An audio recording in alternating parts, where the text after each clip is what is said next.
Welcome to Mallu ട്രാവലിക്സ്. ഇന്ന് doctors day ആണ്. അതുകൊണ്ട് തന്നെ എല്ലാവിധ ഡോക്ടേഴ്സിനും മല്ലു ട്രാവലിക്സിൻ്റെ ഡോക്ടേഴ്സ് ഡേ ആശംസകൾ സമർപ്പിക്കുന്നു. ഇന്നത്തെ വിഷയം ഡോക്ടേഴ്സ് ഡേയുമായി ബന്ധപ്പെട്ടതായിക്കോട്ടെ എന്നായിരുന്നു എൻ്റെ ചിന്ത. കാരണം ഇന്നലെ ഞാൻ പറഞ്ഞല്ലോ, ഹോസ്പിറ്റലിലേക്ക് പോയി. അപ്പോൾ ഇന്ന് ഡോക്ടേഴ്സ് ഡേയും കൂടിയാണ്. അപ്പോൾ ഇന്നത്തെ ചിന്ത എന്ന് പറയുന്നത് ഡോക്ടേഴ്സ് ഡേയുമായി ബന്ധപ്പെട്ടതാണ്. കാരണം ഇവിടുത്തെ ഒരു ഗവൺമെൻറ് ആശുപത്രിയിലേക്കാണ് ഞാൻ പോയത്. ഞാൻ ഇവിടുത്തെ ഗവൺമെൻറ് ആശുപത്രി ചികിത്സയും നമ്മുടെ കേരളത്തിലെ ഹോസ്പിറ്റലുകളിലെ ചികിത്സയും തമ്മിലുള്ള ചെറിയ കമ്പാരിസനാണ് ഇവിടെ പറയുവാനായിട്ട് ഉദ്ദേശിക്കുന്നത്. മഴ ചാറി തുടങ്ങിയിട്ടുണ്ട്. മഴയത്താണ് ഞാൻ നിൽക്കുന്നത്. എന്നാലും ക്ഷമിക്കുക എന്തെങ്കിലും ബുദ്ധിമുട്ടുണ്ടെങ്കിൽ. ഇന്നലെ പോയപ്പോൾ ഡോക്ടർ എന്നെ കണ്ടു. ഡോക്ടർ എന്നെ പരിശോധിച്ചു. രോഗം എന്താണെന്ന് മനസ്സിലാക്കി. ഡോക്ടർ ഒരു ഇഞ്ചക്ഷനും ഒറ്റ ഗുളികയും മാത്രമാണ് എഴുതിയത്. വേറെ ഒരു ടെസ്റ്റോ ഒന്നും എഴുതിയില്ല. പെട്ടെന്ന് തന്നെ മരുന്ന് തന്നു, എന്നെ വിട്ടയച്ചു. 5 മിനിറ്റാണ് ഞാൻ അവിടെ സ്പെൻഡ് ചെയ്തത്. ഈ ഒരു സെയിം അവസ്ഥ നമ്മുടെ നാട്ടിലാണ് സംഭവിച്ചതെങ്കിൽ എന്തൊക്കെയായിരിക്കും അവിടുത്തെ പ്രൊസീജിയർ? കാരണം ഇങ്ങനെയൊന്ന് വീണു, ഒരു ആശുപത്രിയിലേക്ക് പോയി, അവിടെ ചെന്ന് കഴിഞ്ഞാൽ ഡോക്ടർക്ക് വേണ്ടി മണിക്കൂറുകളോളം വെയിറ്റ് ചെയ്യണം. ഞാനിവിടെ വെയിറ്റ് ചെയ്യാൻ എനിക്ക് സമയം കിട്ടിയില്ല. 2 മിനിറ്റാണ് ഞാൻ വെയിറ്റ് ചെയ്തത്. മണിക്കൂറുകളോളം വെയിറ്റ് ചെയ്യണം. പിന്നെ അടുത്തതെന്ന് പറയുമ്പോൾ ഡോക്ടർ വന്ന് പരിശോധിച്ചാൽ തന്നെ ഡോക്ടർ പറയും എക്സ്റേ ചെയ്യണം, സ്കാനിങ് ചെയ്യണം, ഇന്ന ടെസ്റ്റ്, ആ ടെസ്റ്റ്, ബ്ലഡ് ടെസ്റ്റ്, എല്ലാ ടെസ്റ്റുകളും വലിയൊരു റിപ്പോർട്ടായിട്ട് എഴുതി തരും.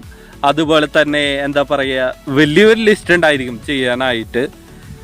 അതുപോലെ തന്നെ അവിടെ വേദനയുണ്ടോ, ഇവിടെ വേദനയുണ്ടോ, ആ വേദനയ്ക്കുള്ള മരുന്ന്, പനിക്കുള്ള മരുന്ന്, വോമിറ്റിങ് എല്ലാ അതിനുള്ള വലിയൊരു മരുന്നിൻ്റെ വലിയൊരു നിരയായിരിക്കും കിട്ടുക.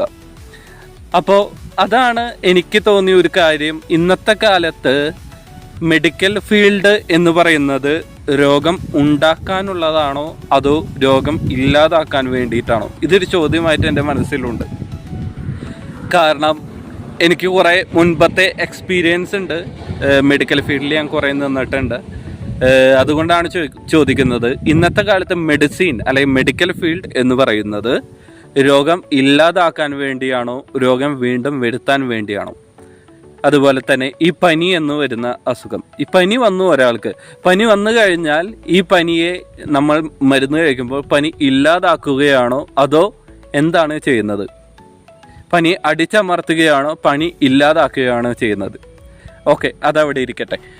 അപ്പോൾ ഇവിടെയും നാട്ടിലെയും ഉള്ള ഹോസ്പിറ്റലുകളിലെ കമ്പാരിസൺ, അതാണ് ഞാൻ പെട്ടെന്ന് മനസ്സിൽ തോന്നിയ കാര്യമാണ് ഷെയർ ചെയ്യുന്നത്.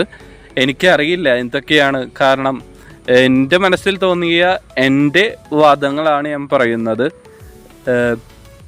അതുപോലെ തന്നെ പല ടെസ്റ്റുകൾ, അതുപോലെ 5 ദിവസം കഴിഞ്ഞ് തിരിച്ചു വായോ, അല്ലെങ്കിൽ 3 ദിവസം കഴിഞ്ഞ് വീണ്ടും റിസൾട്ട് പറയാൻ വായോ, അവിടെ നിന്ന് വീണ്ടും നമ്മൾ OP ടിക്കറ്റ് എടുത്ത് പേയ്മെൻറ്റ് ചെയ്ത് വീണ്ടും അപ്ഡേറ്റ് ചെയ്യുമ്പോൾ 3 ദിവസം അല്ലെങ്കിൽ 5 ദിവസം കഴിഞ്ഞ് ഡോക്ടറെ കാണുമ്പോൾ വീണ്ടും ഡോക്ടർ അടുത്ത നേരം മരുന്ന് തരും. ഇതാണ് നാട്ടിൽ ഞാൻ കണ്ടിട്ടുള്ളത്. ഇവിടെ എനിക്ക് ആകെ 5 ദിവസത്തേക്കുള്ള മരുന്നാണ് തന്നിട്ടുള്ളത്. 5 ദിവസത്തേക്ക് ഒറ്റ ഗുളികയാണ് തന്നിട്ടുള്ളത്, ഒരു ഇഞ്ചക്ഷനാണ് തന്നിട്ടുള്ളത്. മാറും എന്നാണ് എൻ്റെ വിശ്വാസം. കാരണം ഇതുവരെ എനിക്ക് കുഴപ്പമില്ല. അപ്പോൾ ഞാൻ പറയുന്നത്, മെഡിക്കൽ ഫീൽഡിൽ സത്യസന്ധരായ കുറേ ഡോക്ടർമാരുണ്ട്. പക്ഷേ ആ ഡോക്ടർമാരെ പിഴിയുന്ന കുറേ ആശുപത്രി ജീവനക്കാരും അതുപോലെ മെഡിക്കൽ ഷോപ്പുകാരാണ് ഞാൻ കണ്ടിട്ടുള്ളത്.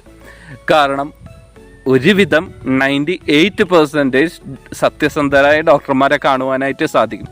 പക്ഷേ ഇവരെല്ലാം നമ്മളെ പാവപ്പെട്ട ജനങ്ങളെ പിഴിയുകയാണോ എന്നൊരു സംശയം. അവർ കാശുണ്ടാക്കുന്നു. അതുപോലെ തന്നെ പാവപ്പെട്ട ജനങ്ങളെ പിഴിഞ്ഞാണ് വലിയ വലിയ ഹോസ്പിറ്റലുകൾ പലയിടത്തും പണിയുന്നത്. ഗവൺമെൻറ് ഹോസ്പിറ്റലുകളുടെ, പ്രൈവറ്റ് ഹോസ്പിറ്റലുകളുടെ കാര്യമാണ് ഞാൻ പറയുന്നത്. ഗവൺമെൻറ് ഹോസ്പിറ്റൽ എന്ന് പറയുന്നത് ഗവൺമെൻറ്റാണ് എല്ലാവിധ സപ്പോർട്ടും ചെയ്യുന്നത്.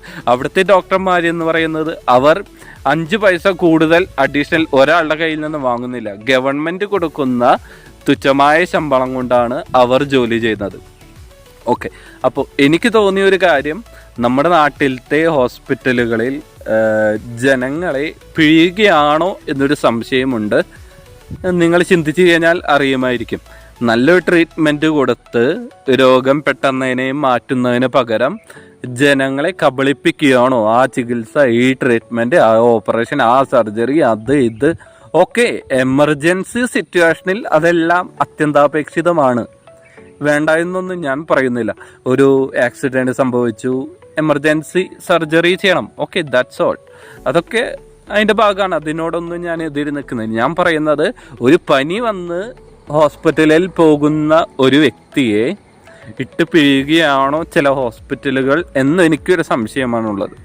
ഓക്കെ, അപ്പോൾ ബുദ്ധിയുള്ള ജനങ്ങളാണ് ഇന്നത്തെ കാലത്ത് എല്ലാത്തിനെപ്പറ്റി ചിന്തിക്കുകയും എല്ലാത്തിനെപ്പറ്റി പഠിക്കാനുള്ള എല്ലാവിധ സജ്ജീകരണങ്ങളും ഇന്നത്തെ കാലത്തുണ്ട്. ഇൻ്റർനെറ്റ്, യൂട്യൂബ്, ChatGPT, എല്ലാ AI ടൂളുകളും കുറേ കാര്യങ്ങളുണ്ട്. അപ്പോൾ ബുദ്ധിയുള്ള ജനങ്ങളാണ്. ഈ ജനങ്ങളെ എത്ര കാലമാണ് ഈ മെഡിക്കൽ ഫീൽഡ് അല്ലെങ്കിൽ എന്താ പറയുക ചില പ്രൈവറ്റ് കുത്തക കമ്പനികൾ ചൂഷണം ചെയ്യുക എന്നതാണ് എൻ്റെ ചോദ്യം. ഞാൻ നേരത്തെ പറഞ്ഞു, ഡോക്ടർമാരും നഴ്സുമാരൊന്നും കുറ്റക്കാരാണെന്നൊന്നല്ല ഞാൻ പറയുന്നത്. ചില പ്രൈവറ്റ് കുത്തക കമ്പനികളുടെ എന്താ പറയുക ചില കാര്യങ്ങളാണ് ഞാൻ പറയുന്നത്, മനസ്സിലാവുണ്ടോ? ഇതുപോലെ ഞാൻ ചെറിയൊരു എക്സ്പീരിയൻസ്, എൻ്റെ ജീവിതത്തിൻ്റെ ഒരു എക്സ്പീരിയൻസ് ഞാൻ പറയാം. അതായത് ഞാനും എൻ്റെ ഒരു കൂട്ടുകാരനും ഒരു പ്രോഗ്രാമിന് വേണ്ടി പോവുകയായിരുന്നു. പെട്ടെന്ന് തന്നെ തൃശ്ശൂരുള്ള ഒരു പ്രമുഖ ഹോസ്പിറ്റലിൻ്റെ മുന്നിൽ വെച്ച് എനിക്ക് ചെറിയൊരു ആക്സിഡൻറ്റ് സംഭവിച്ചു.